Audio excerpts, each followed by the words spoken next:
Hello, আমি আপনাদের পরিচিত পিন্টু ভাই। বেলডাঙ্গার 111 নম্বর রেলগেট, এখানে দীর্ঘদিনের যানজট, দীর্ঘদিন মানুষের প্রচন্ড অসুবিধা আছে। আগের অনেকে সাংসদ ছিলেন, তেনারাও প্রতিশ্রুতি দিচ্ছেন, কোনো কাজ হয়নি। বর্তমানে আমাদের বহরমপুর লোকসভার সাংসদ ইউসুফ পাঠান মহাশয়, এনার প্রথম যেদিন মানে সংসদে তিনি পা রাখেন, এই বেলডাঙ্গার সম্বন্ধে কথাটা প্রথম তুলেছেন, যেটা আমাদের দীর্ঘদিনে বহরমপুরের অনেকই সংসদ ছিল, কোনোদিন কিন্তু বেলডাঙ্গা রেলগেটের সম্বন্ধে অসুবিধার কথা কোনোদিন তুলে ধরেননি। আমাদের গর্ব, আমরা গর্ব করে বলতে পারি আজকে ইউসুফ পাঠান মহাশয় তিনি আমাদের এই বেলডাঙ্গার দুর্দশার জন্য, এইটার ওভারব্রিজের জন্য এই যে কথাটা প্রথম পেশ করছে, এর জন্য আমরা খুবই গর্বিত, গোটা বেলডাঙ্গাবাসী আমরা গর্বিত। তা তিনি আজকে আমাদের এই সুসংবাদের জন্য এখানে আসছেন।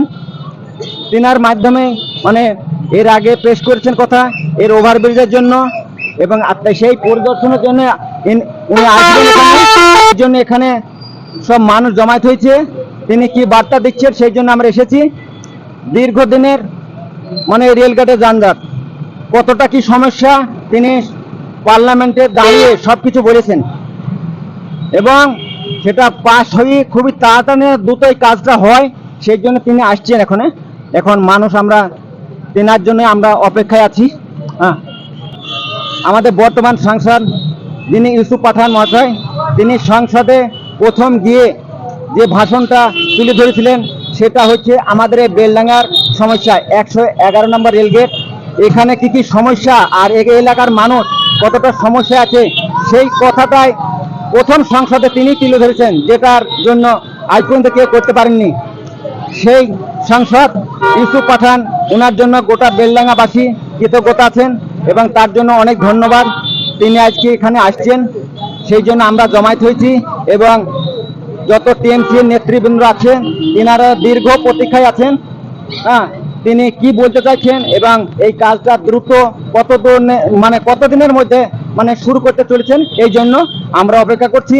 আর গোটা বেলডাঙ্গার মোটামুটি টিএমসির যত নেতা আছে তেনারা অপেক্ষা করছেন, তাদের মুখ থেকে আমি শুনবো তেনাদের কি আগ্রহ এবং কি বার্তা দিতে চাইছেন।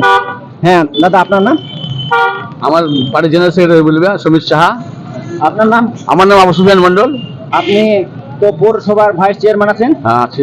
আপনি এই যে আমাদের মানে সংসদ ইউসুফ পাঠান, তেনার বক্তব্য আমরা শুনেছি, তেনার কথাবার্তা কার্যকলাপ চলছে, তার জন্য আমরা অপেক্ষা করছি। আপনি ওর সম্বন্ধে আপনি কি বলতে চাচ্ছেন, বার্তা দিতে চাচ্ছেন, আপনি বলুন। আমরা দীর্ঘ 25 বছর যে সাংসদকে দেখেছিলাম, সে যখনই লোকসভা ভোট হতো তখনই এসে বলতো যে এবার ফ্লাইওভার হবে, ফ্লাইওভার হবে।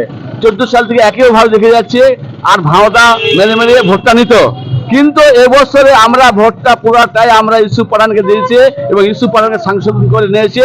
ইউসুফ পাঠান দিল্লি যে সাংসদ আমাদের জন্য লড়াই করছে, বেলডাঙ্গা 111 নম্বর গেটের জন্য লড়াই করছে, যেখানে ফ্লাইওভার হবে।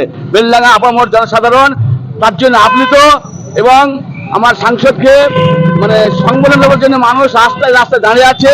সে এলে পরে বুঝতে পারবে বেলডাঙ্গার মানুষ কতটা আগ্রহ সাংসদের জন্য।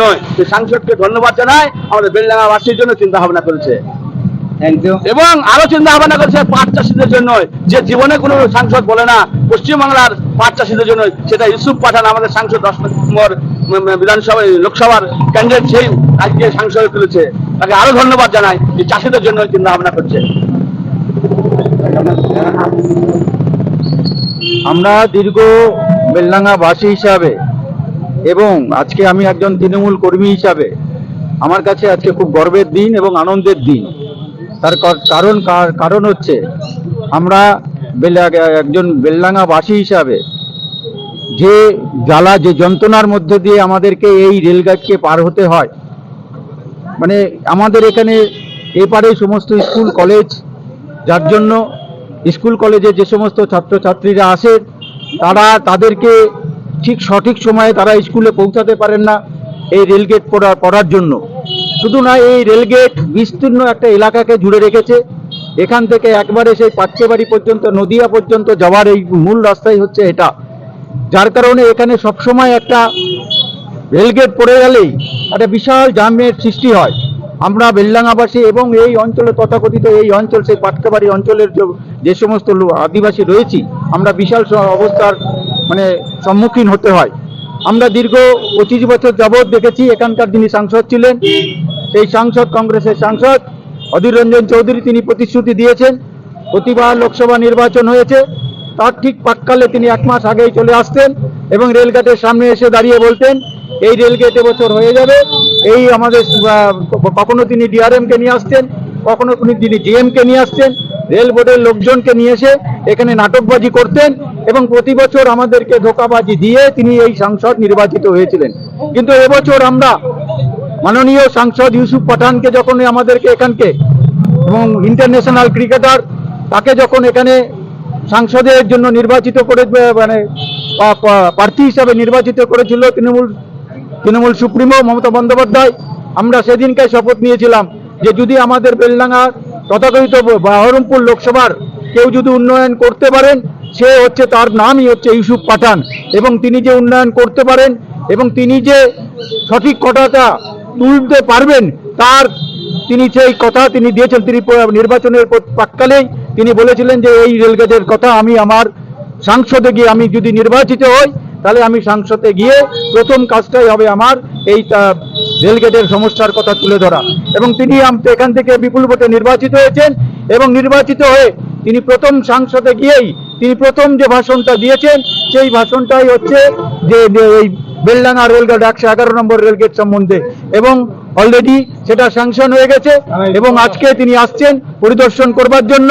আগামী পুজোর পরেই এখানে সেই কাজ রেলগেটের ওভারপুলের কাজ শুরু হয়ে যাবে। আমরা সত্যি আজকে বেলডাঙ্গাবাসী হিসেবে গর্বিত এবং একজন তৃণমূল কর্মী হিসেবেও গর্বিত আমাদের সাংসদের জন্য, ইউসুফ পাঠানের জন্য। ইউসুফ পাঠান জিন্দাবাদ, তৃণমূল কংগ্রেস জিন্দাবাদ। নগর বিধানসভার এমএলএ মহাশয় রবিউল চৌধুরী মহাশয়, যিনার সঙ্গে আমি সাক্ষাৎ পেয়েছি, এই জন্য আমি ওনার সঙ্গে কথা বলবো।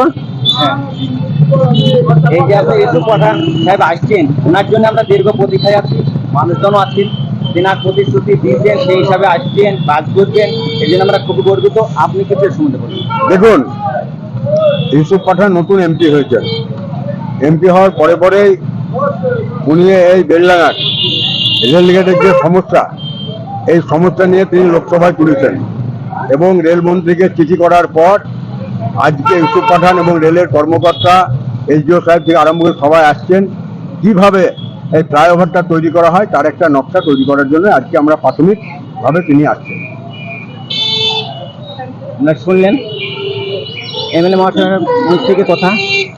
আমাদের সাংসদ ইউসুফ পাঠান আসছেন, তিনি এখানে এসে পরিদর্শন করবেন এবং এখানকার নকশা এবং কিভাবে এটা করা যায় সেই বিষয়টা দর্শন করতে আসছেন এবং এই নিয়ে আলোচনা হবে আজকে। আমাদের সাংসদ উপস্থিত হয়ে গেছে, এখন মিছিলের মধ্যে আছেন, তিনি আসছেন। দীর্ঘদিন মানে দীর্ঘ সময় অপেক্ষা করার পর তিনি পৌঁছে গিয়েছে, আসছেন, ওনার জন্য আমরা অপেক্ষা করছি। আসুন।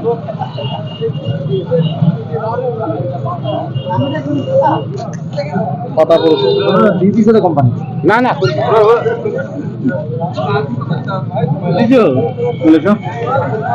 হ্যাঁ,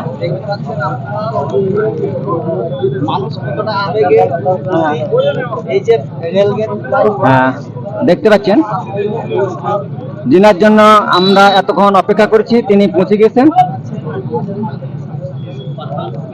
হ্যাঁ আমরা দেখুন, হ্যাঁ হ্যাঁ, এবং এখানে আমাদের উপস্থিত আছেন দুটো এমপি,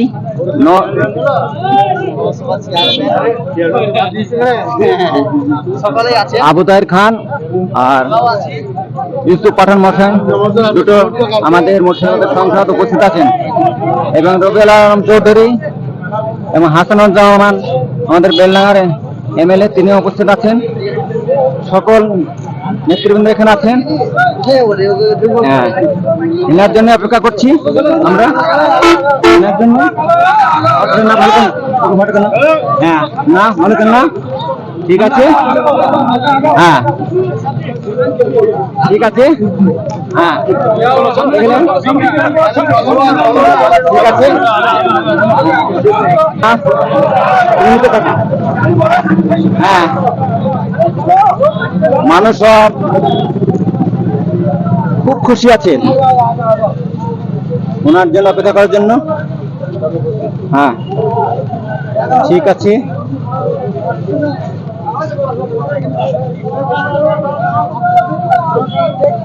হ্যাঁ না ঠিক আছে,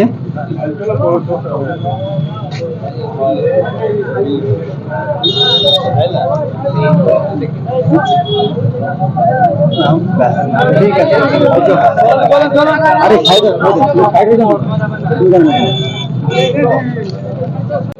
দেখতে পাচ্ছেন আজকে ওভারব্রিজের সূচনাটা হয়ে যাবে, আমরা আশা রাখছি। তিনি আমাদেরকে খুব আশা দিয়েছেন, সেই জন্যই এখানে আসা। হ্যাঁ, সেই জন্য আসা। মানুষ এখানে খুব বেজায় খুশি, তেনার জন্যই অপেক্ষায় আছে সব। এত রোদ গরম তবু অপেক্ষায় আছে। হ্যাঁ আপনারা দেখছেন।